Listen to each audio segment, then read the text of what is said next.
Hello student, welcome to our channel Rohit study. तो आज हम बात करेंगे आपके लिए कक्षा 10 गणित के 20 जो बहुविकल्पी प्रश्न आते हैं उनको हम बताने वाले हैं इस वीडियो के जरिए। इस वीडियो में बताएंगे कि आपको बहुविकल्पी कैसे आते हैं और किस प्रकार आपको बहुविकल्पियों को जल्दी सॉल्व करना है। देखिए, हमारा जो टारगेट होता है कि आपको किसी न किसी वीडियो के जरिए आपको उतने अंक पक्के करवाएं जितना आप सोच नहीं सकते। तो हमारा आज का जो टारगेट है वो 20 अंक है। तो 20 अंक टारगेट है जहां पर 20 बहुविकल्पी पूछे जाएंगे। तो चलिए वीडियो को स्टार्ट करते हैं। देखिए, आपको मालूम होगा कि आपको 22 फरवरी से आपके बोर्ड एग्जाम है, तो 27 फरवरी को आपको मैथमेटिक्स का एग्जाम है। तो आपको बहुत अच्छी तैयारी करनी पड़ेगी क्योंकि आपके पास ज्यादा समय नहीं बचा हुआ है। चलिए स्टार्ट करते हैं। देखिए, हम सबसे पहले क्वेश्चन की बात करेंगे। ये बहुविकल्पी प्रश्न होंगे तो आपको मालूम ही होगा। तो बहुविकल्पी प्रश्न में देखिए, सबसे पहला प्रश्न नंबर 1 क्या कह रहा है कि द्विघात समीकरण 3x² माइनस 6x प्लस 4 बराबर 0 का विविधकर क्या होगा। विविधकर आप जानते होंगे कि विविधकर d होता है, डिस्क्रिमिनेंट उसको बोलते हैं b² माइनस 4ac। अब b² क्या है, 4ac किया, तो यहाँ पे आपको मान लेना है कि ये ax² plus bx plus c बराबर 0 आपका द्विघात समीकरण है। तो a का मान कितना है, 3 है, b का मान -6, c का मान 4 है। यहां तक कोई दिक्कत नहीं होगी। तो यही मान निकालना था। तो b² यही तो विविधकर है जो आप निकाल रहे हैं, d इसी को बोलते हैं विविधकर। क्या बोलते हैं, विविधकर। तो यही आपका विविधकर है। तो आप देख लीजिए यहाँ पर विविधकर क्या है आपका, b² माइनस 4ac। b क्या है, b का मान आपका कितना है, -6। तो यहाँ पे लिखेंगे -6 का होल स्क्वायर, क्यों, क्योंकि b² लिखा है। और -4ac, 4 लिखेंगे, a का मान आपका 3 है, वहां से देखिएगा, और b का मान, c का मान 4 है। तो यहां तक कोई दिक्कत नहीं रही होगी। आप 6 का वर्ग करेंगे तो 36 हो जाएगा, और माइनस माइनस क्या हो जाएगा, प्लस। ठीक, और यहाँ पे 4 × 12 बच्चों को 48। 36 से यदि आप 48 घटाएंगे तो आपको -12 मिलेगा। यहां तक कोई दिक्कत नहीं रही होगी। 36 से यदि आप 48 घटाएंगे तो -12 मिलेगा। ऑप्शन नंबर डी आपका सही जवाब हो जाएगा। तो कितना आसानी से आप इसका विविधकर ज्ञात कर सकते थे। अब विविधकर से एक बनने वाले और सवालों के बारे में चर्चा करेंगे। देखिए, अगर विविधकर आपका 0 हो जाएगा तो मूल क्या हो जाएंगे, मूल समान हो जाएंगे। क्या हो जाएंगे, समान हो जाएंगे। और मूल तो वास्तविक तो रहेंगे, क्या रहेंगे, वास्तविक रहेंगे। पहली कंडीशन ये है। अगर ये विविधकर का मान यहाँ पर 0 आ जाता तब। दूसरी कंडीशन ये होती है, अगर यही विविधकर का मान 0 से बड़े का मतलब ये है प्लस में होता, मतलब माइनस में ना होते, धनात्मक होता। क्या होता, धनात्मक होता। तो यही मूल क्या हो जाते, वास्तविक मूल होते। मूल क्या होते, वास्तविक होते, पर समान नहीं होते। मूल असमान होते। क्या होते, असमान। एक जैसे मूल नहीं होते। इसमें क्या हो, दोनों मूल समान होंगे। इसमें क्या होगा, दोनों मूल अलग अलग होंगे पर मूल वास्तविक होंगे। मूल का मान ये होता है कि x की वैल्यू या y, जो x की वैल्यू है ये क्या है, ये कैसी होगी, ये आपकी क्या हो जाएगी, वास्तविक होगी, पर ये समान होगी। इसमें क्या होगा, इसमें असमान होगी। अगर यही चीज आपका d का मान ऋणात्मक हो जाए, 0 से छोटा हो जाए, ऋणात्मक हो जाए, ठीक, तो आप क्या करेंगे, मूल आपके हो जाएंगे काल्पनिक। अगर यहाँ पे पूछता है आपको, आप d तो निकाल लेते, d बराबर -12, तो आपको बताना पड़ता है कि मूल क्या होंगे, काल्पनिक होंगे, या इसे आप अधकल्पित भी बोल सकते हैं। ठीक, क्या बोलते हैं, अधकल्पित। अधकल्पित माध्य मतलब इसको बोलते हैं, इमेजनरी भी बोलते हैं मूल। इमेजनरी मूल भी आप इसे बोल सकते हैं। तो आपको ये जानना तीनों बातें जरूरी थी, क्योंकि आगे आने वाले प्रश्नों में ऐसे भी क्वेश्चन देखने को मिलेंगे कि जहां पर आपको थोड़ी थोड़ी बातों में ही ध्यान रखना है और आपके क्वेश्चन सॉल्व होते रहेंगे। चलिए इसी प्रकार देख लेते हैं क्वेश्चन नंबर दूसरे को। क्वेश्चन नंबर दूसरा क्या कह रहा है कि 3x² समीकरण, कोई समीकरण दिया गया है 3x प्लस 2y बराबर 6। y बराबर आपका 0 दिया गया है। तो सबसे पहले किसका मान रखते हैं, सबसे पहले आप y का मान, सॉरी x का मान होता है, फिर y का मान होता है। तो y बराबर तो 0 है। तो y बराबर 0 कहाँ पे, देखिए y की जगह पर 0 ये है, तो ये आपका सही जवाब हो सकता है। पर ये y जब y की जगह पर 2 लिखा तो ये गलत है। यहाँ पर y बराबर 0 है तो ये भी सही हो सकता है, पर ये वाला 3 लिखा है, ये गलत है। अब बात करेंगे x का मान कितना आएगा। x का मान आपको यहाँ पर ज्ञात करना होगा। तो y बराबर 0 यहाँ पे रखेंगे, यहाँ पर y की जगह पर क्या रख देंगे, यहाँ पे y की जगह पर 0 रख देंगे। तो 0 का 2 में गुणा करेंगे तो 0 ही तो हो जाएगा, उसका कोई मान नहीं निकल के आएगा। ठीक, तो x बराबर क्या हो जाएगा, ये 3 गुणे में इधर साइड में कहे में आ जाएगा, भाग में आ जाएगा। यहाँ तक कोई दिक्कत नहीं रही होगी।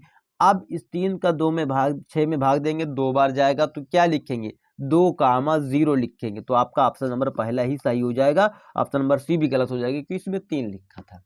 तो कितना आसानी से आप इन सवालों को सॉल्व कर सकते हैं, यदि आपको थोड़ा सा भी कॉन्फिडेंस है। या तो देख लेते हैं, आपको ऑप्शन ऐसे ही दिए गए थे, आपके बोर्ड एग्जाम का क्वेश्चन है, 2023 में ये प्रश्न पूछे गए थे। ठीक, ऐसे ही प्रश्न पूछे जाते हैं, बिल्कुल आसान आसान क्वेश्चन। अब देख लेते हैं ये प्रश्न नंबर तीसरा, यदि बिंदुओं ए कामा बी को जोड़ने वाले रेखाखंड के मध्य बिंदु को निर्देशांक जो है a/8,4 है तो a का मान क्या होगा। बहुत ही अच्छा क्वेश्चन, इतना सरल क्वेश्चन, इतना आसान भी क्वेश्चन है और बहुत अच्छा भी क्वेश्चन है ये आपके लिए। तो हम कहना ये चाहता है कि यदि एक बिंदु यहाँ पर है, एक बिंदु यहाँ पर है, यहाँ से यहाँ तक की दूरी कितनी है, उसके बीच में एक बिंदु है बिल्कुल मध्य में, ये क्या है, मध्य में, मिड पॉइंट है, मध्य बिंदु। ए का मान कितना है, x4 - 2 और इधर क्या लिखा 5,6 बी का मान दिए गए हैं। और सी के जो निर्देशांक दिए गए हैं यहाँ मध्य बिंदु a/8,4 ये दिया गया है, सी है ये दोनों को जोड़ेंगे और यही तो होता है मध्य बिंदु के निर्देशांक क्या होते हैं, x बराबर x1 + x2/2, y बराबर y1 + y2/2। तो आपको पता होगा कि x1 ये है, y1 ये है, ठीक, x2 ये है, y2 ये है। तो x1 की जगह पर 4 रखेंगे, वो भी किसका है, -4 है। और y + x2 की जगह पर क्या रखेंगे, +5 रखेंगे बटे 2। यहाँ तक तो कोई दिक्कत नहीं रही होगी, पर आपको ध्यान देना है कि यहाँ पर x की वैल्यू a/8 दी हुई है, तो x की जगह पर लिख सकते हैं a/8। तो a/8 लिख देंगे तो आपको क्या हो जाएगा, यहाँ पर a/8 हो जाएगा। a/8 में क्या करेंगे, इस 8 का 4 में भाग दे देंगे, सॉरी 2 का भाग 8 में दे देंगे, 4 बार जाएगा। ठीक, और यहाँ तक कोई दिक्कत नहीं रही होगी। तो a बराबर क्या हो जाएगा आपका, इन दोनों को आपस में क्या करेंगे, घटा लेंगे, तो घट के आ जाएगा 1। तो a बराबर 1, a/4 मतलब a/4 बराबर 1 हो जाएगा। तो a बराबर कितना हो जाएगा, 4 हो जाएगा। तो इस प्रकार आपका जवाब मिल जाएगा, ए बराबर आपका आंसर क्या हो जाएगा, 4। आप इसमें भी सेटिस्फाई करेंगे, पर यहाँ पर ए की वैल्यू नहीं दी है, वाई का मान तो 4 दिया गया है, y1 का मान आप 2 रख देंगे और y2 का मान आप 6 रख देंगे, बटे 2 लिख देंगे। आप ये करेंगे, क्या करेंगे, इन दोनों को जोड़ देंगे तो 8 हो जाएगा, 8/2, इनको काट देंगे तो 4 बराबर 4 आ जाएगा। तो यहाँ पर तो ए का मान नहीं निकलेगा क्योंकि ए का मान दिया नहीं गया था। तो ए का मान सी बिंदु पर दिया गया था, वो भी ए का मान कितना आया, 4 आया। तो आपका ऑप्शन नंबर बी सही जवाब हो जाएगा। ए का मान कितना आया, 4 आया। तो चलिए और भी देख लेते हैं प्रश्नों को कैसे सॉल्व करेंगे। चलिए प्रश्न नंबर चौथा देखते हैं। प्रश्न नंबर चौथा ये कह रहा है कि एंगल बी का मान ज्ञात करना है। क्यों, कब ज्ञात करना, जब त्रिभुज एबीसी में ए बी भुजा इतनी है सेंटीमीटर ही और एसीसी भुजा 12 सेंटीमीटर है और बीसी भुजा जो है आपकी 6 सेंटीमीटर है, तो एंगल बी का मान ज्ञात करना है। जब भी ऐसा कोई भी क्वेश्चन दिया दिखाई दे तो आपको 90 डिग्री पर मार्क कर देना है, कोई इसके अलावा नहीं हो सकता, क्योंकि यहाँ पर केवल पाइथागोरस प्रमेय ही लगती है। कि कौन सी प्रमेय, पाइथागोरस प्रमेय। और इसी पाइथागोरस प्रमेय के आधार पर आप जब सिद्ध करवाएंगे कर्ण का वर्ग बराबर लंब का वर्ग प्लस आधार का वर्ग, तो आप समझ जाएंगे केवल पाइथागोरस प्रमेय से ही ये सवाल सॉल्व होंगे। तो कर्ण सबसे बड़ी भुजा होती है, सबसे बड़ी भुजा क्या है, यहाँ पर 12 है, तो 12 यहाँ पे रखेंगे, 12 का वर्ग और बराबर, फिर छोटी भुजा चाहे जो भी रख लेंगे, लंब में किसी का भी मान रख सकते हैं, 6 का मान भी रख देंगे, लंब में कोई दिक्कत नहीं है, 6 का वर्ग और प्लस बचा है आपका 6√3 का वर्ग। अगर 12 का वर्ग करेंगे तो 144 आ जाएगा। आपको याद करके रखना है, कम से कम 1 से लेकर 20 तक की सभी संख्याओं का वर्ग आपको वर्ग और घन दोनों ही याद करना चाहिए, स्क्वायर और क्यूब। 6 का वर्ग करेंगे 36 हो जाएगा, प्लस 6 का वर्ग करेंगे 36 हो जाएगा, 3 का वर्ग करेंगे √3 का वर्ग करेंगे केवल 3 आएगा। ठीक, √3 का गुणा √3 में करेंगे तो केवल कितना आएगा, 3, क्योंकि √9 बचेगा, 9 बाहर निकल आएगा, 9 √3 से बाहर निकलेगा √ से, तो आ जाएगा केवल 3। 36 में अगर 3 का गुणा करेंगे तो आप कितना पाएंगे, 6 त्रिक को 18 और 3 त्रिक को 9 और 9 1 10, 108 पाएंगे। 144 बराबर 108 हो जाएगा। तो 108 में आप क्या जोड़ेंगे, 36 जोड़ देंगे तो आपको 144 फिर प्राप्त हो जाएगा। दोनों पक्ष बराबर हो गए। अब दोनों पक्ष जब भी बराबर होंगे तो समझ जाइएगा कि पाइथागोरस प्रमेय फिट हो गई। और पाइथागोरस प्रमेय तब फिट होती है जब कोण समकोण त्रिभुज हो। कौन सा कोण त्रिभुज हो, समकोण। सम का मतलब 90 डिग्री कोण वाला त्रिभुज हो, तभी पाइथागोरस प्रमेय लगती है। तो यहां तक कोई दिक्कत नहीं रहेगी। चलिए प्रश्न नंबर 5 देख लेते हैं। बहुत इंपॉर्टेंट क्वेश्चन है और बिल्कुल आसान क्वेश्चन है। यदि समीकरण एक्स स्क्वायर प्लस के एक्स माइनस 6 बराबर 0 का एक मूल माइनस का 2 है तो के का मान ज्ञात कीजिए। देखिए मैंने आपको अभी कहा था कि मूल का मतलब क्या होता है। मूल का मतलब ये होता है कि वो x का मान दिया गया है। x का मान कितना दिया गया है, -2। तो x का मान -2 यहाँ पे रख देते हैं। -2 का स्क्वायर, यही तो करेंगे ना, क्योंकि x की जगह पर -2 का स्क्वायर कर देंगे, प्लस इसकी जगह पर x की जगह पर क्या रखेंगे, -2 रखेंगे। -6 बराबर 0 हो जाएगा। आप के का वैल्यू आप ना निकाल सकते हैं, आसानी से निकाल सकते हैं, आपको कोई दिक्कत नहीं होगी। और 2 का वर्ग करेंगे तो 4 आ जाएगा। ये यहाँ पर प्लस में हो जाएगा क्योंकि माइनस माइनस प्लस हो जाएगा, ठीक। और के का यदि आप 2 में गुणा करेंगे -2 में तो -2 के हो जाएगा, -6 बराबर 0 हो जाएगा। इस 6 को इस 4 से घटाएंगे तो माइनस का कितना आ जाएगा, माइनस का ये 2 आ जाएगा। क्यों आएगा, क्योंकि 4 से ये 6 घटेगा नहीं, घटाएंगे तो हम उल्टा, क्योंकि ये कम है ये ज्यादा है तो इसीलिए माइनस में आएगा। अब ये 2 को उधर साइड पक्षांतर करेंगे, किसको, इस 2 को माइनस में है उधर साइड में क्या हो जाएगा, प्लस में पक्षांतर हो जाएगा, ठीक। ये 2 माइनस में था, इधर प्लस में हो जाएगा। और ये वाला 2 चिन्ह सहित आपका क्या आ जाएगा, -2 बटे -2 काट देंगे तो आपका -1 के बराबर वैल्यू आ जाएगी। तो के का मान क्या हो जाएगा, यहाँ पर -1 ऑप्शन नंबर सी दिया गया है, यहाँ पे ऑप्शन नंबर बी में भी 1 दिया गया है, पर वो +1 है। ये भाई आपको ध्यान रखना है कि -1 आया है। क्यों आया है, क्योंकि यहाँ पर भी माइनस का चिन्ह बचा था, तो -1 आपका सही जवाब हो जाएगा। चलिए अब क्वेश्चन नंबर 6वें को देख लेते हैं, जो कि आपका बेहद इंपॉर्टेंट बहुविकल्पी प्रश्न है। देख लेते हैं यहाँ पर भी क्वेश्चन नंबर 6वां क्या कह रहा है। क्वेश्चन नंबर 6वां ये कह रहा है कि साइन थीटा बराबर कॉस थीटा। साइन थीटा किसके बराबर है, कॉस थीटा के। तो थीटा किसके बीच में है, थीटा 0 डिग्री से बड़ा भी है और 0 डिग्री से बराबर भी है, 90 डिग्री से बड़ा भी है, 90 डिग्री से छोटा भी है और 90 डिग्री के बराबर भी है। ये कह रहा है। ये लेस देन और ग्रेटर देन का आप चिन्ह जानिएगा कि ये बराबर दोनों, देखिए ये बराबर भी है, मतलब 0 डिग्री के बराबर भी हो सकता है, 0 डिग्री से बड़ा भी हो सकता है। पर यहाँ पे क्या कह रहा है, 90 डिग्री के बड़ा छोटा भी हो सकता है, 90 डिग्री के बराबर भी हो सकता है, पर 90 डिग्री से बड़ा नहीं हो सकता। तो थीटा की वैल्यू देखिए, कहने का अर्थ ये कह रहा है कि साइन और कॉस का मान कब मैच करता है, 1/√2 जब साइन 45 होता है और कॉस 45 होता है, दोनों सेम होते हैं कि नहीं, 1/√2। तो यही तो पूछ रहा है कि जब दोनों समान होते तो कोण कितने का बनता है, 45 डिग्री का, तो आपको मार देना है मार्क। तो ये क्वेश्चन भी आपका 2023 बोर्ड एग्जाम में बना था, बहुत आसान क्वेश्चन था, तो समझना जरूरी था आपको उसके लिए। अब ये सवाल, जब भी प्रश्न नंबर 7वां देखिए कि साइन 15 का मान बटे कॉस 75 डिग्री का मान होगा। जब भी ऐसा मान दिखे, आपको साइन के साथ क्या दिखे, साइन के साथ कॉस दिखे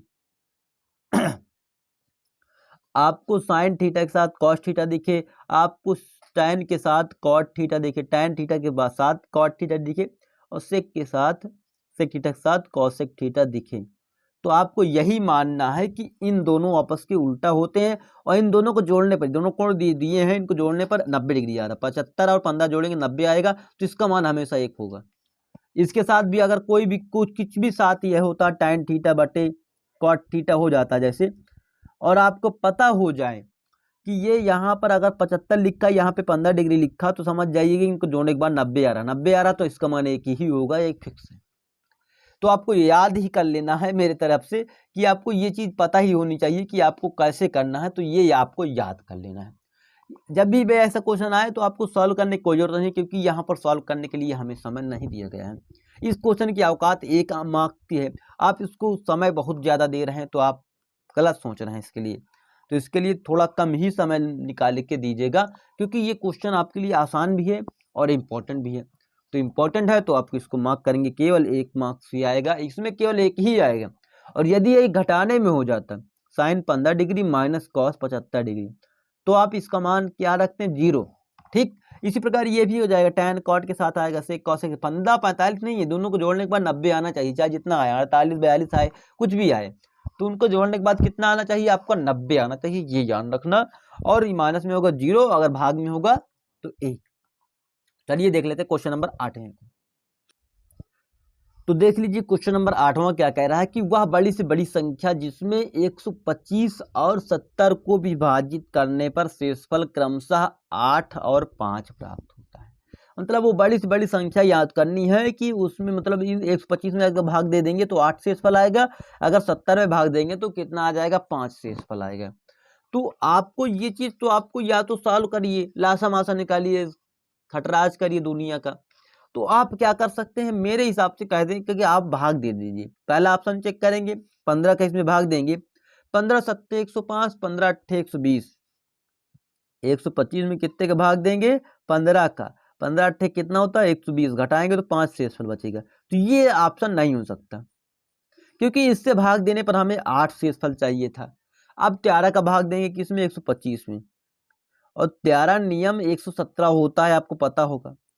13 नियम 117 होता है, इससे घटाएंगे तो ये इधर आ जाएगा, तो आपका घटा के कितना लाएगा, इधर से हासिल लेगा तो ये 8 आ जाएगा। तो यहाँ तक तो कुछ सही चल रहा है कि 13 का भाग यदि 125 में दिए तो आपको 8 शेषफल प्राप्त हुआ। पर यदि इसी 13 का भाग आप 70 में देंगे तब भी आपको शेषफल कितना चाहिए, 5 चाहिए। ये 8 किसके लिए चाहिए, 25 के लिए, 125 के लिए, और 70 की 5 किसके लिए चाहिए, 70 के लिए। तो 13 का भाग 70 में, 13 5 65 होता है। तो आप पता चल ही गया होगा कि अगर 13 का 5 बार देंगे भाग तो 13 25 कितना होता है, 65 होता है। तो आप समझ गए होंगे कि 65 से यदि आप 70 से 65 घटाएंगे तो 5 शेषफल बचेगा। तो ऑप्शन नंबर आपका 20 सही जवाब हो जाएगा। आगे कोई चेक करने की जरूरत ही नहीं है, क्योंकि आपको मालूम चल गया कि आपका जवाब क्या होगा। तो ऐसे करना भी क्वेश्चन को बहुत आसान तरीके से हो जाएगा।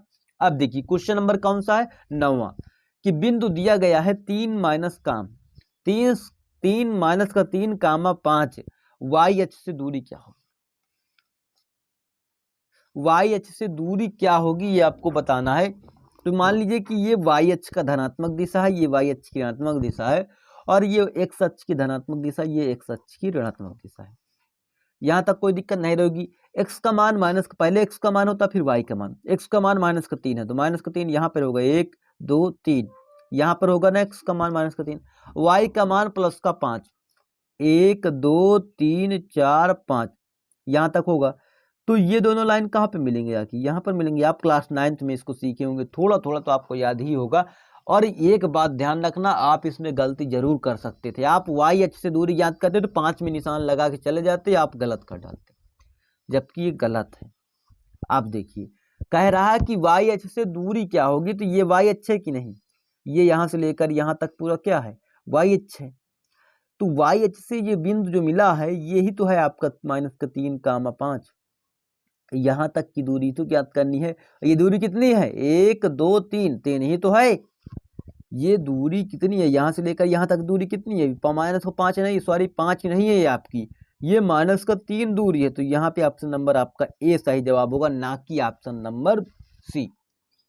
तो आपको ध्यान रखना है कि आपको वाई अक्ष से दूरी पूछ रहा, तो ये वाई अच्छा, वाई से ये बिंदु की दूरी क्या होगी, तो कैसे नापेंगे आप, यहाँ से यहाँ तक की दूरी नापेंगे तो ये इसके बराबर हो जाएगा। ये एक क्या बना, आयत बना है। आयत में क्या होती है, आमने सामने की भुजाएं आपस में बराबर होती हैं। तो ये माइनस का 3 यहाँ से यहाँ तक का है, तो ये भी माइनस का 3 होगा, ये आपको ध्यान रखना।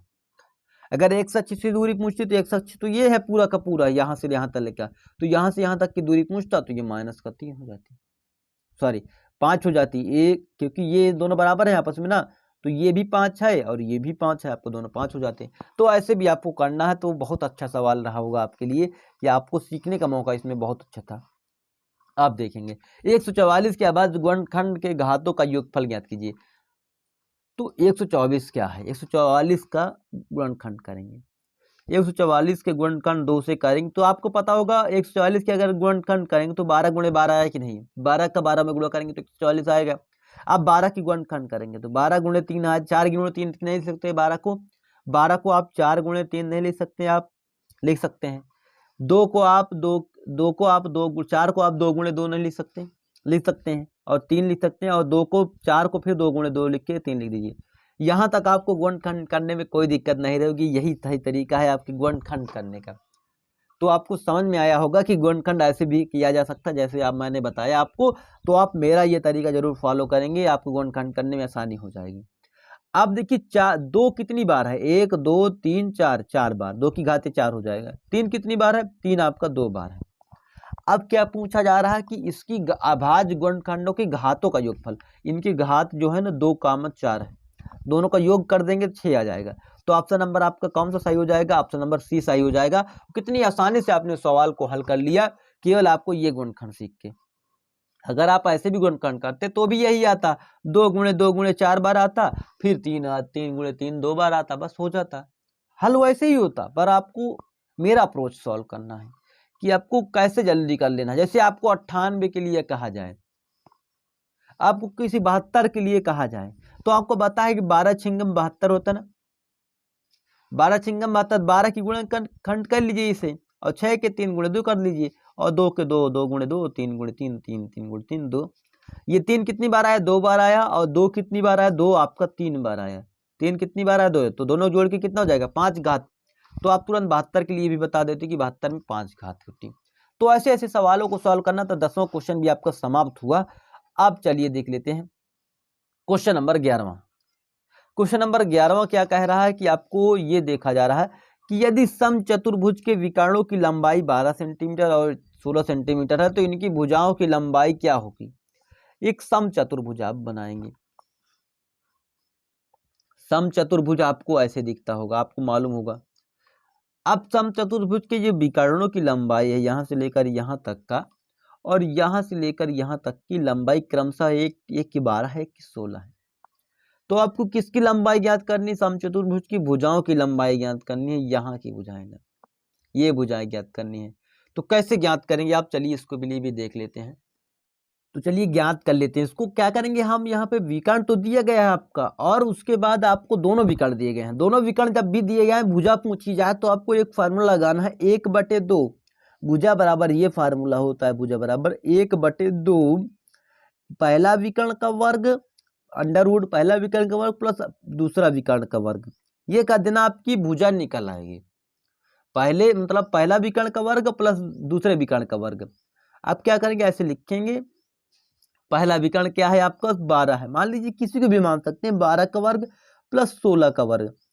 अब मैं दोनों का वर्ग करेंगे, तो यदि आप 1/2 लिखे रहेंगे बाहर, तो 12 का वर्ग करेंगे तो 144 आएगा, आपको अभी तक ज्ञात ही हो गया होगा। पर एक 16 का जब वर्ग करेंगे तो आपको कितना मिलेगा, 6 छंग 36 256 मिलेगा। ठीक, तो ये तो हो गया। अब इन दोनों को आपस में जोड़ेंगे तो ऐड करेंगे तो कितना हो जाएगा, इसको जीरो जोड़े, 0 हो गया, 5 4 9, एक हासिल जुड़ के 0 हो जाएगा, 2 1 3, एक हासिल जुड़ के 400 हो जाएगा। कितना हो जाएगा, टोटल 400 आ जाएगा। आप क्या करेंगे, 400 को बाहर निकालेंगे, 400 की गुणनखंड करेंगे तो 20 गुणे 20 नहीं लिख सकते, 400 को हम लिख सकते हैं क्योंकि 20 का वर्ग ही 400 होता है। तो 20 से एक कॉमन ले लेंगे तो क्या आ जाएगा, 1/2 गुणे 20, और इस 0 से 0 काट देंगे तो कितना हो जाएगा, 2 का 20 में भाग देंगे 10 बार जाएगा, 10 सेंटीमीटर आपकी भुजा किसकी आ जाएगी, इसकी भुजा आ जाएगी। तो यहाँ पर ऑप्शन नंबर कौन सा सही हो जाएगा, ऑप्शन नंबर बी आपका सही जवाब हो जाएगा, 10 सेंटीमीटर आपकी भुजाएं होंगी। ठीक, तो ये लंबाई जो है, भुजा की लंबाई 10 सेंटीमीटर आपको ज्ञात हो गई। फार्मूला ये याद कर लेना, भुजा बराबर जब दोनों विकर्ण दिए गए हो तो 1/2 डी अंडर रूट d1 का स्क्वायर प्लस d2 का स्क्वायर, डायमीटर विकर्ण जो होते हैं, डायगोनल होते हैं, डायमीटर का मतलब होता है आपका व्यास, डायमीटर आपका होता है। ठीक, तो ये हो गया आपका। चलिए प्रश्न नंबर किसको देख लेते हैं, प्रश्न नंबर आपको 12वां को देख लेते हैं। प्रश्न नंबर 12वां क्या कह रहा है, प्रश्न नंबर 12वां में कोई ऑप्शन नहीं लिखे, शायद मुझे ऑप्शन लिखने में थोड़ा सा देरी हो गई होगी। चलिए मैं पहले ऑप्शन लिख लेता हूं तब आपको दिखाता हूं। ये देख लेते हैं क्वेश्चन नंबर 12वें को। यदि cot 3 cot थीटा बराबर होता है, जो आपका दिया गया है 4 दिया गया है, तो cosec थीटा का मान ज्ञात करना है। देखिए इतना दिया गया है तो आपको एक चीज जानकारी जरूरी होगी कि यदि आप इधर गुणे में होगा वो चीज किधर जाती, इधर जाके भाग में हो जाती है। और cot थीटा को आपको मालूम होगा कि ये आधार बटे लंब होता है। क्या होता है इसका फार्मूला, आधार बटे लंब। तो आधार का मान 4 दिया गया है, लंब का मान 3 दिया गया है, तो कर्ण का मान ज्ञात करना है। तो कर्ण का मान आप अपने पाइथागोरस प्रमेय का ही लगा कर यूज कर लेंगे। कर्ण का वर्ग बराबर होता है लंब का वर्ग प्लस आधार का वर्ग। आप क्या करेंगे, आधार का वर्ग। ठीक, तो लंब कितना है आपका, लंब आपका है यहाँ पे 4, सॉरी यहाँ पे 3 है, 3 का वर्ग करेंगे प्लस 4 का वर्ग करेंगे। 3 का वर्ग करेंगे तो कितना आएगा आपको 9 आ जाएगा, 4 का वर्ग आपका 16 हो जाएगा, दोनों को जोड़ेंगे 25 हो जाएगा। और ये स्क्वायर लगा हुआ है, इसको आप लिख सकते हैं 25 को क्या लिख सकते हैं आप 25 कर्ण का वर्ग बराबर क्या हो जाएगा आपका 25 आएगा। अब 25 को आप लिख सकते हैं 5 का स्क्वायर, क्या लिख सकते हैं 5 का स्क्वायर। तो ये स्क्वायर से स्क्वायर कट जाएगा तो कर्ण का मान कितना आ जाएगा 5 आ जाएगा। ठीक, तो यहाँ पर कर्ण का मान 5 हो गया, तो आपको किसका मान निकालना है कौशिक थीटा। तो कौशिक थीटा बराबर होता है लंब बटे क्या, इसका कौशिक थीटा का सूत्र होता है कर्ण बटे लंब। तो कर्ण का मान कितना है, कर्ण का मान आपका यहाँ पे 5 है, तो कर्ण का मान 5 ऊपर कहाँ दिया गया है, तो यहाँ दिया गया है, और बटे में क्या लिखना है लंब, लंब का मान आपका कितना है, लंब का मान 3 है। तो क्या 5/3 आपका सही जवाब हो जाएगा ऑप्शन नंबर सी। आपका किसी का भी मान पूछ सकता था, यहाँ पर जरूरी नहीं है कि आपको कौशिक थीटा का मान पूछे, सेक थीटा का मान पूछ ले तभी तो बता देंगे आप ना। सेक थीटा बराबर क्या फार्मूला होता है आपको मालूम होगा कि ये होता है आपका कर्ण बटे आधार। तो कर्ण का मान 5 रखेंगे, आधार का मान आपका 4 था तो 4 रख देंगे, 5/4 सेक थीटा का मान आ जाएगा। जिसका भाई मान पूछेगा हम उसका जवाब देंगे उसी की भाषा में, बस ये आपको ध्यान रखना है। आप देख लेते क्वेश्चन नंबर 13वें को। क्वेश्चन नंबर 13वां क्या कह रहा है, क्वेश्चन नंबर 13वां ये कह रहा है कि यदि दो गोलों का आयतन का अनुपात, गोले क्या है, गोले का आयतन जो होता है 4/3 पाई r क्यूब, यही होता है सूत्र। दो गोलों के आयतन का अनुपात मतलब दो गोले हैं ऐसे लिखे हुए हैं, एक गोले की त्रिज्या इतनी होगी, दूसरे r1 होगी, एक गोले की त्रिज्या r2 होगी। ठीक, इनका जो क्यूब होता है ये किसके बराबर है, इनका अनुपात जो है 27/64 के बराबर है। यहाँ तक कोई दिक्कत नहीं रही होगी, मेरी बात में कोई दिक्कत आपको नहीं नजर आ रही होगी, क्योंकि अब इसके बाद इसका पृष्ठीय क्षेत्रफल ज्ञात करना है। आयतन तो दिया गया है पर पृष्ठीय क्षेत्रफल आपको क्या करना है, ज्ञात करना है। तो आपको क्या कर लेना है, आपको इसको थोड़ा सा दिमाग लगा कि इस 4/3 को 4/3 से काट देना, पाई को पाई से काट देना। अनुपात का मतलब यही होता है कि बाटे में रखना। अब r1 r2 दोनों किस में, क्यूब में, तो इधर साइड भी क्यूब से बना देंगे क्या आप स्क्वायर, क्या बना देंगे आप क्यूब। ये r1 था, ये r2 है, क्यूब इधर काहे में आ जाएगा अंडर रूट क्यूब में, 27/64। ये 27 किसका क्यूब होता है, 27 आपका 3 का क्यूब होता है। 64 किसका क्यूब होता है, 4 का, 4 का 3 बार गुणे में लिखेंगे 64 आ जाएगा। तो यहाँ तक कोई दिक्कत नहीं रहेगी। अब आपको क्षेत्रफल क्या, इसका कौन सा क्षेत्रफल, पृष्ठीय क्षेत्रफल का अनुपात ज्ञात करना, तो आप इनको दोनों को वर्ग कर देंगे तो आपका 9/16 आ जाएगा। वही आपका सही जवाब हो जाएगा, 9/16 इसका सही अनुपात होगा। 9:16 या 9/16 दोनों ही सही जवाब होंगे। ठीक, तो यहाँ पर आपका ऑप्शन नंबर 9:16 सही जवाब हो जाएगा, क्योंकि अनुपात का मतलब ही होता है कि बटे में रखा हुआ है। ठीक, तो ये यहाँ तक कोई दिक्कत नहीं रही होगी। चलिए आप देख लेते क्वेश्चन नंबर 14वें को। क्वेश्चन नंबर 14वां क्या कह रहा है, यदि कुछ प्रेक्षण है, कोई कुछ मतलब कुछ डाटा होंगे, उन डाटा का यदि हमने बहुलक निकाला तो हमें 45 मिला क्रमशः, और यदि माध्य निकाला तो हमें 27 मिला। तो माध्यिका ज्ञात करनी। तो आपको पता होगा बहुलक बराबर एक फार्मूला होता है, एक संबंध होता है, ये जरूरी है क्योंकि आपके जो 2023 का बोर्ड एग्जाम हुआ था उसमें पूरे के पूरे शिफ्ट में जितने भी सात पेपर बने थे, सातों के सातों सेट में आपके ये क्वेश्चन देखने को मिला था। केवल डाटा चेंज किया गया था, केवल नंबर चेंज हुआ था, बाकी सारा कुछ ऐसे ही क्वेश्चन देखने को मिलेंगे। तो बहुलक बराबर होता है 3 माध्यिका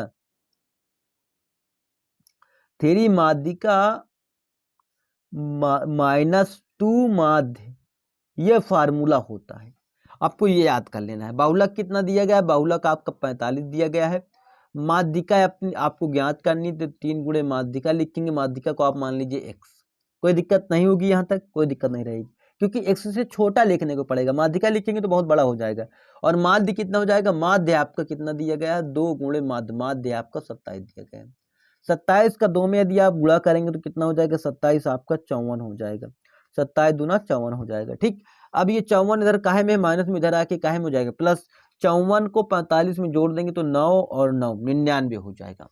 और x जो आपके 3 गुणे में था इधर काहे में आ जाएगा, बटे में आ जाएगा, और 3 का इसमें भाग देंगे तो 3 त्रिक को 9, 3 त्रिक को 9, 33 आपका सही जवाब आ जाएगा, 33। तो कहाँ पे 33 दिख रहा है, ऑप्शन नंबर बी में। 34, 33, 32, 40 केवल इतने ही ऑप्शन थे, तो आपको 33 ऑप्शन को चूज करना था। कैसे, आपको ये फार्मूला याद होता तो आप इसको जरूर से जरूर कर पाते, क्योंकि इसके अलावा कोई इसका दूसरा निवारण नहीं है। इसके अलावा आप किसी भी प्रकार इसको ज्ञात ही नहीं कर सकते। तो आपको समझ में आया होगा कैसे याद करेंगे। अब बात कर लेते हैं क्वेश्चन नंबर 15वें की। बहुत इंपॉर्टेंट क्वेश्चन है। ऐसा क्वेश्चन आपको बार बार देखने को मिलेगा कि कुछ आंकड़े दिए जाएंगे, उसमें एक आंकड़े को छुपा दिया जाएगा, उसमें x लिख दिया जाएगा, y लिख दिया जाएगा, p लिख दिया जाएगा, n लिख दिया जाएगा, k लिख दिया जाएगा और उनका समांतर माध्य दे दिया जाएगा और आपको ज्ञात करना। देखिए समांतर माध्य निकालते कैसे, ऐसे आंकड़ों का पदों का योग बटे पदों की संख्या। पदों का योग मतलब जितने भी पद, 13, 7 और 13, 20, 17 और 17 के बाद आपको 3x लिखा हुआ एक पद, इनका सभी का क्या माध्य जो है आपका 18 है। माध्य क्या होता है 18, ये 18 दिया गया है। अभी कैट पद है 1 2 3 4 5, 5 पद है, क्योंकि पदों का योग बटे पदों की संख्या, कितने पद होते हैं तो 5 पद हैं। तो 18 पंच कितना हो जाएगा 90 हो जाएगा। ये इधर काय में आ जाएगा, भाग में आ जाएगा। अब ये 13 और 17 को, 13 और 7 को जोड़ेंगे तो 20 हो जाएगा और प्लस 20, 17 बगल में लिखा रहने देंगे, प्लस क्या 3x हो जाएगा। 20 और 20 को जोड़ेंगे 40 हो जाएगा। 40 10 कितना हो जाएगा 50, 50 7 57, 57 को उधर काय में ले जाएंगे, इधर प्लस में 57 होगा, उधर माइनस में आ जाएगा 57। कोई दिक्कत नहीं, दिक्कत तो यहाँ पर घटाएंगे तो आपको आएगा घटाने के बाद 3 और यहाँ पे मिलेगा आपको 8। 8 से यदि आप घटाएंगे किसको, 8 से घटाएंगे 5 को तो आएगा 3, तो 33 आ जाएगा यदि 90 से आप 57 घटाते हैं। तो x बराबर क्या हो जाएगा, ये 3 काहे में आ जाएगा, भाग में आ जाएगा। 3 का भाग यदि आप 33 में दे देंगे तो 11 बार जाएगा ना, 11 तो 33 होता है, या 3 एक कम 3, 3 एक कम 3, तो 11 आपका सही जवाब हो जाएगा। जबकि आपको वैल्यू x की पूछी जा रही है तो x की वैल्यू कितनी हो जाएगी आपकी 11। देखिए यहाँ पे ऑप्शन में 70 भी था, 15 भी था, ये सभी ऑप्शन क्या हो जाएंगे, गलत हो जाएंगे। आपका ऑप्शन नंबर सी सही जवाब हो जाएगा 11। तो कितना आसानी से आप इस सवालों को हल कर सकते हैं। हालांकि आपको समय लगेगा, थोड़ा सा समय लगेगा, पर आपको ट्रिकी माध्यम से इसको सॉल्व करना है, ज़्यादा झंझट नहीं पालना। आप यहाँ पर डायरेक्ट भी कर सकते थे, इनको जोड़ देना चाहिए था और डायरेक्ट 90 से घटाते तो आप इतना लिखने की जरूरत नहीं थी आपको, क्योंकि वहाँ पे देखेगा थोड़ी ना एग्जामिनर कि आप कितना लिख रहे हैं, क्योंकि आपको यहाँ पर केवल चेक करने के लिए दिया जाता। तो अब इसके बाद क्वेश्चन नंबर 16वां, 17वां, 18वां, 19वां और 20वां, इनको देखने से पहले सबसे पहले मैं बता दूं कि आप यदि चैनल पर पहली बार आए तो चैनल को सब्सक्राइब जरूर कर देना और वीडियो को लाइक कर देना, क्योंकि बहुत मेहनत लगती है यार, आपके लिए मैं मेहनत कर रहा हूँ, लगातार आपके लिए वीडियो प्रोवाइड कर रहा हूँ और आपकी बोर्ड एग्जाम की तैयारी बिल्कुल पक्की करवा रहा हूँ। तो आपको ये इतना तो हक बनता है कि आपका जो लाइक है ना हमें मोटिवेट करता है, कि आप लाइक देते तो मोटिवेट हो जाते हैं हम कि और वीडियो बनाएं, कि स्टूडेंट को पसंद आ रहे हैं हमारी बातें, जो हम बता रहे हैं वो पसंद आ रहा है। और आशा करूंगा कि आपको एक भी क्वेश्चन आपको बाहर नहीं देखने को मिलेंगे बोर्ड एग्जाम में। जितने पैटर्न मैं बताऊंगा उतने ही पैटर्न से क्वेश्चन देखने को मिलेंगे, भले ही थोड़ा सा नंबर चेंज हो जाए, बाकी सवाल नहीं चेंज हो सकता। तो चलिए देख लेते हैं क्वेश्चन नंबर 16वें को और 17वें को। तो चलिए क्वेश्चन नंबर 16वां देख लेते हैं। क्वेश्चन नंबर 16वां ये कह रहा है कि एक द्विघात समीकरण दिया गया है, x² - 2x + 1 = 0 के मूल होंगे। मूल का मतलब ये होता है कि x का मान क्या होगा, तो निकाल लेते हैं। सबसे पहले हम क्या करेंगे, निकालते नहीं, हम इसको आपको सॉल्व करने का तरीका बताते हैं। यदि आप x का मान रख देते हैं 1 इसमें, तो इसका मान 0 हो जाएगा, दोनों पक्ष बराबर हो जाएंगे। तो x की जगह पर क्या रखेंगे, 1 रखेंगे तो 1 ही आ जाएगा। x की जगह पर 1 रखेंगे 2 ही आ जाएगा, प्लस 1। अगर 1 1 जोड़ेंगे 2 हो जाएगा, 2 से 2 घटाएंगे 0 हो जाएगा। तो x का मान 1 तो आएगा ही आएगा। x का मान कितना आएगा, 1 तो आएगा ही आएगा। तो ये दोनों ऑप्शन गलत होगा। आप देखिए, अब x का मान फिर से 1 रखेंगे तो 0 0 हो जाएगा। अब x का मान माइनस का 1 रखेंगे तो देखिए x का मान प्लस का 1 तो आएगा ही आएगा। यहाँ तक तो आपको दिक्कत होनी ही नहीं चाहिए, और यही दोनों आपके सही जवाब हो जाएंगे। x का मान प्लस का 1 ही आएगा। तो आपका सही जवाब क्या हो जाएगा, x का मान प्लस का 1, क्योंकि इस वैल्यू को रखने के बाद इसका मान 0 के बराबर 0 0 हो जाता है। ठीक, अगर आप यहाँ पर माइनस का 1 रख देते तो माइनस का 1 पर क्या आ जाएगा 1, और माइनस का 1 यहाँ पे रखें तो ये प्लस का 2 हो जाएगा, प्लस का, और यहाँ पे 1 हो जाएगा, तो ये टोटल मिलके 4 हो जाएगा। 0 के बराबर नहीं हो जाएगा तो माइनस का 1 नहीं चलेगा। 2 रखेंगे तो 2 का वर्ग 4 हो जाएगा, -2 का इसमें गुणा करेंगे तो क्या हो जाएगा, प्लस का 4 हो जाएगा। तो ये भी आपका क्या हो जाएगा, माइनस का 4 हो जाएगा, प्लस का 1 रहेगा। तो इन सभी ऑप्शनों से सेटिस्फाई नहीं होगा। तो आपको केवल क्या करना है, x की जगह पर वैल्यू रख देनी, जो मान आपका सिद्ध हो जाए उसी मान को आपको टिक कर देना है। तो x का मान निकाल के देखिए, आप उसके गुणनखंड करेंगे, झमेला पालेंगे, तो आपको मैं ऐसा तरीका बताता हूँ। अब ये इस सवाल को भी आपको करना है तो आप मेरा तरीका अपनाइए। आप पहले ऑप्शन को चेक करिए, इसमें रखिए यहाँ पे रखिए। अगर यहाँ पे आप रख देंगे 1/2, 1/√2 एक्स की जगह पर -2। अब यहाँ पर भी आप एक्स की जगह पर क्या रखेंगे, 1/√2 बराबर 2। एक्स की जगह पर क्या रखेंगे, 1/√2। यहाँ तक कोई दिक्कत नहीं रहेगी। अब इसको पक्षांतर करके गुणा करेंगे, 3√2 हो जाएगा माइनस। इसको यदि इससे काटेंगे तो ये आपका √2 बचेगा और बराबर बचेगा, इधर गुणे में हो जाएगा 2√2। इससे से घटाएंगे आपस में, क्या आ जाएगा, इन दोनों को आपस में घटाएंगे तो क्या आएगा, 2√2 बराबर 2√2। यहाँ तक कोई दिक्कत नहीं होगी क्योंकि दोनों पक्ष बराबर हो गए, तो ये ऑप्शन सही हो सकता है। पर आपने माइनस का चिन्ह डाल के नहीं चेक किया। माइनस देखिए, ये प्लस माइनस दोनों दिखा दे रहा। आप वैसे भी करेंगे तो आपको वैसे भी निकलवा के दिखा दे रहा हूँ, तो आपको थोड़ा दिक्कत नहीं होगी। तो आप क्या कर सकते हैं, इस सवाल में पूरे समीकरण में एक्स से गुणा करवा दीजिए। ऐसे गुणा कर दीजिए, एक्स से गुणा करेंगे तो ये वाला एक्स कट जाएगा, ठीक, 3 माइनस इसमें भी एक्स का गुणा करवाएंगे तो क्या आ जाएगा, आपको 2x² हो जाएगा। कोई दिक्कत नहीं है ना। अब यहाँ पे भी एक्स का गुणा करेंगे तो ये एक्स को काट देगा, तो आपको बचेगा केवल 2। और ये 3 काहे में, इधर प्लस में उधर साइड में काहे में जाएगा, माइनस में 3 जाएगा। तो 2 से यदि -3 घटाएंगे तो ये माइनस का 1 बचेगा और माइनस का 2x² बचेगा। ये अंडर रूट माइनस से माइनस कट जाएगा और ये 2 जो है उधर पक्षांतर होके 1/2 हो जाएगा। अब इस स्क्वायर को उधर साइड पक्षांतर करेंगे तो ये प्लस माइनस लगा के अंडर रूट 1/2 आ जाएगा। एक का अंडर रूट में रखते ही नहीं कभी, तो आप इसको ऐसे नहीं लिख सकते। तो आपको यही तो जवाब मिलता। केवल आपको क्या करना होता है, केवल जो वैल्यू दी होती है, जब भी उसके हल या मूल निकालने के लिए कहा जाए तो आपको x का मान उसमें रख देना है। यदि वो बराबर हो जाते हैं दोनों पक्ष, जैसे ये बराबर हुआ था, तो आप समझ जाइएगा कि आपका जवाब मिल चुका है। तो कितनी आसानी से आप इसको सॉल्व करेंगे आप खुद ही जानेंगे। अब देखिए, जब कहे कि दो समरूप त्रिभुजों का भुजाओं का अनुपात 4:7 है, उनके क्षेत्रफलों का अनुपात पूछा जाए। दिया क्या है, भुजाओं का अनुपात दिया हो तो आपको भुजाओं का अनुपात दिया हो तो वर्ग कर देना है। और यदि क्षेत्रफल का अनुपात दिया गया है, किसका क्षेत्रफल का अनुपात दिया गया है, तो उसका अंडर रूट कर देना बस। तो यहाँ पे किसका दिया गया अनुपात, भुजाओं का अनुपात दिया गया, तो उसका वर्ग करेंगे तो कितना हो जाएगा, 4 को 16, 7 7 49, ये सही जवाब हो जाएगा। अगर यहीं पे आपको क्षेत्रफल का अनुपात दिया होता तो आपको अंडर रूट करना होता। यदि क्षेत्रफल का अनुपात 9:16 दे दिया गया, मैंने दिया कि क्षेत्रफल का अनुपात 9:16 है, तो भुजाओं का अनुपात ज्ञात कीजिए।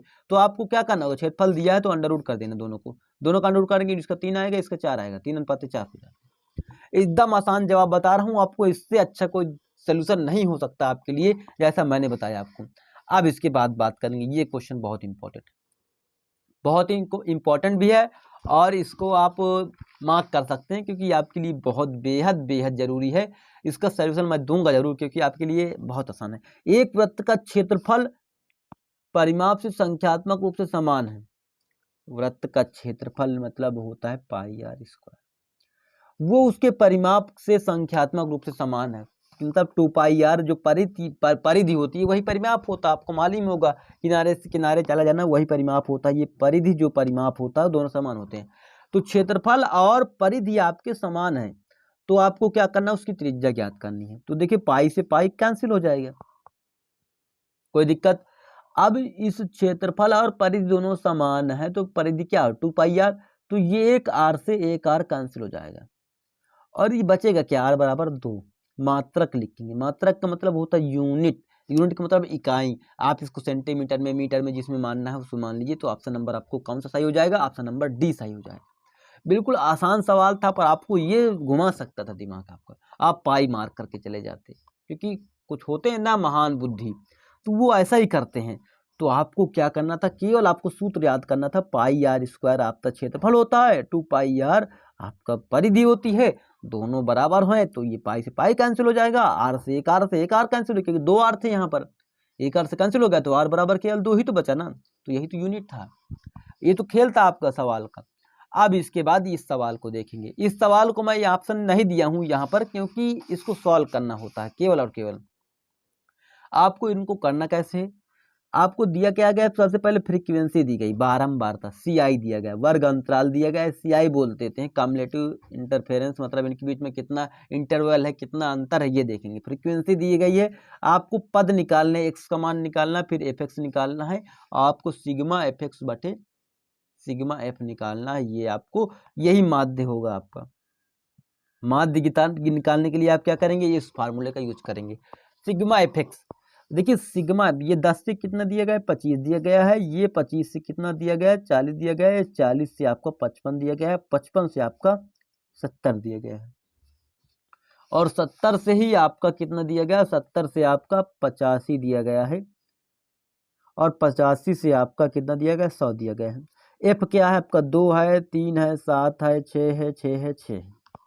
अब आपको क्या करना है, यहाँ पर एक्स का मान निकालें, इन दोनों को जोड़ेंगे कितना आएगा, इन दोनों को आपस में जोड़ेंगे कितना आएगा, और ये 35 हो जाएगा। 35 में यदि आप 2 का, देखिए इन दोनों को जोड़ दीजिए, 2 का भाग दे दीजिए। 35 में यदि आप 2 का भाग देंगे 35 में, तो 2 17, 17.5 आएगा ना। फिर ये सब 35 इन दोनों को जोड़ेंगे आपस में कितना आएगा, इन दोनों को आपस में जोड़ेंगे तो हमारा आएगा 5 और 6 65। 65 में यदि आप 2 का भाग देंगे तो कितना आ जाएगा, कितना आएगा आपको 32.5, 32 दूना 64 हो जाएगा, 64.5, तो 32.5 आपका किसका जवाब आ जाएगा। इसमें यदि 2 का भाग देंगे तो यहाँ पर आप लिखेंगे क्या, 32.5। यहाँ पर टोटल बढ़ा क्या, यहाँ से यहाँ तक लेकर क्या बढ़ा है आपको, यहाँ से यहाँ तक लेने में आपको केवल 15 जोड़ना पड़ा। क्या जोड़ना पड़ा, 15 जोड़ना पड़ा। तो इसमें भी 15 जोड़िए, तो 15 जोड़ेंगे तो 0.5 तो लिखा ही रहेगा, 15 जोड़ दीजिए, 15 इसमें जोड़ेंगे तो कितना हो जाएगा, 5 2 7 हो जाएगा, और इसमें भी 15 जोड़ेंगे तो 15 जोड़ेंगे, 5 2 7 हो जाएगा, 15 जोड़ेंगे तो कितना हो जाएगा, 5 2 7, और ये हो जाएगा 4 47 हो जाएगा, 47.5। इसी प्रकार आपको गुणा करना है, इसमें 15 फिर जोड़ देना, फिर इसमें 15 जोड़ देना, फिर इसमें 15 जोड़ देना। 15 जोड़ने के बाद आपकी वैल्यू आएंगी। इसके बाद आपको इस दोनों का आपस में गुणा करना है, क्योंकि यहाँ पे लिखा है एफ गुणे एक्स, तो इन दोनों का आपस में गुणा करेंगे तो 175 का गुणा किस में करेंगे, 2 में। तो आप गुणा करने के बाद जो भी वैल्यू आएगी यहाँ पे लिखना, यहाँ पे लिखना, यहाँ पे लिखना, यहाँ पे यहाँ पे यहाँ पे इनका आपस में गुणा करना है, यहाँ पे ठीक, जो भी आए। उसके बाद आपको क्या करना है, इन सभी को जोड़ देना है, इनको जोड़ देना है। उसके बाद एफ एक्स जो आपकी ये वैल्यू है, इनको जोड़ देना है। 6 का 36 का 18, 18 और 2 20 हो गया, 20 10 30 हो जाएगा, तो 30 जो आएगा बटे में रख देना है, और इनको जोड़ने के बाद जो वैल्यू आएगी उसको क्या कर देना, ऊपर रख देना है, फिर भाग दे देना, आपका वैल्यू आ जाएगा। देखिए मैं इसको सॉल्व करवा सकता था, पर ये आपको टाइम बर्बाद कर रहा हूँ मोबाइल के जरिए, तो आपको इसके लिए टाइम नहीं बर्बाद करना, मैंने जो बताया है वो तरीका फॉलो करना है। और इसके लिए मैं एक स्पेशल वीडियो ला रहा हूँ जिसमें मैं आपको पूरी सांख्यिकी एक ही वीडियो में बताने वाला हूँ, क्योंकि ये सवाल बहुत फजल हो जाता है, ये आपको सॉल्व करने में थोड़ा टाइम ले सकता है, क्योंकि बहुविकल्पी ना होकर के आपके लिए बहुत विकल्पी हो जाएगा।